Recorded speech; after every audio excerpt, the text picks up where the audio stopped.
আসসালামু আলাইকুম।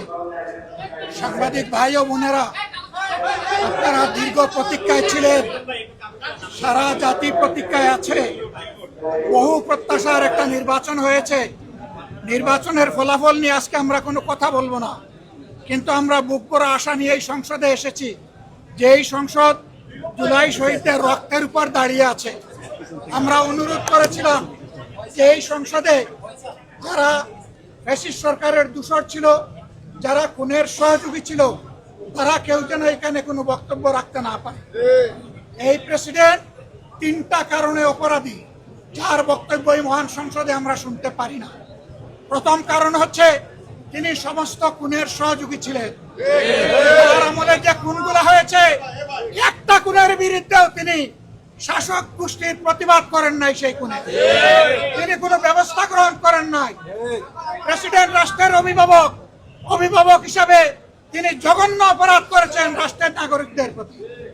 দ্বিতীয় কারণ ছিল, আপনারা জানেন, আগস্ট মাসের 5 তারিখ 24 সালে তিনি জাতির উদ্দেশ্যে ভাষণ দিয়েছেন। সেই ভাষণে তিনি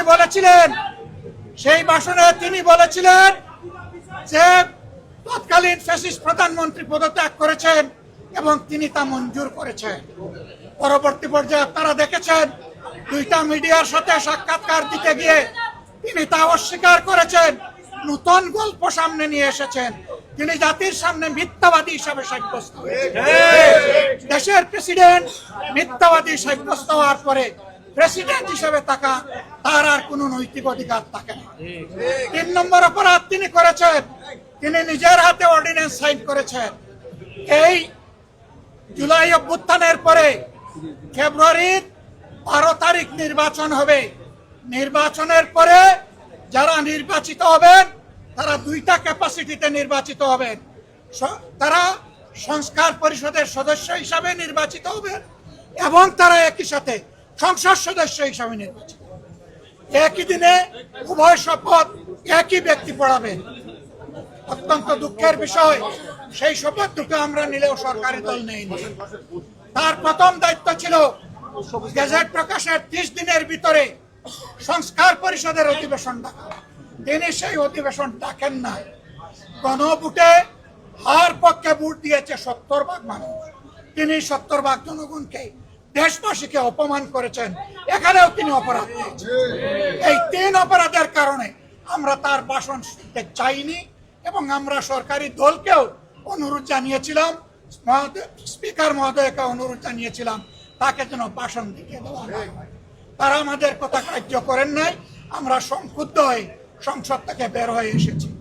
আমরা আগামীতে এই সংসদে কোনো অন্যায়কে আমরা বরদাস্ত করব না এবং মেনে নেব।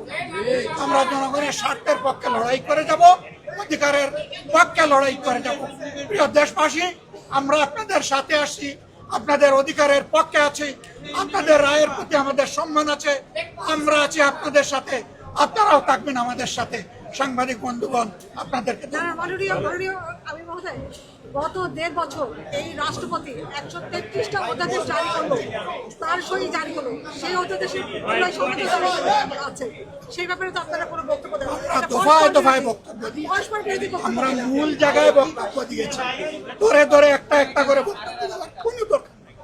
আমরা তার নৈতিক বৈধতা বহু আগে অস্বীকার করেছি, প্রত্যাখ্যান করেছি।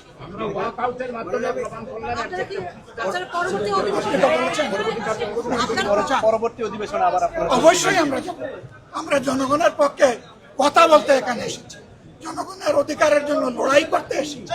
এই সংসদ কারো একার নয়, এটা 18 কোটি মানুষের সংসদ।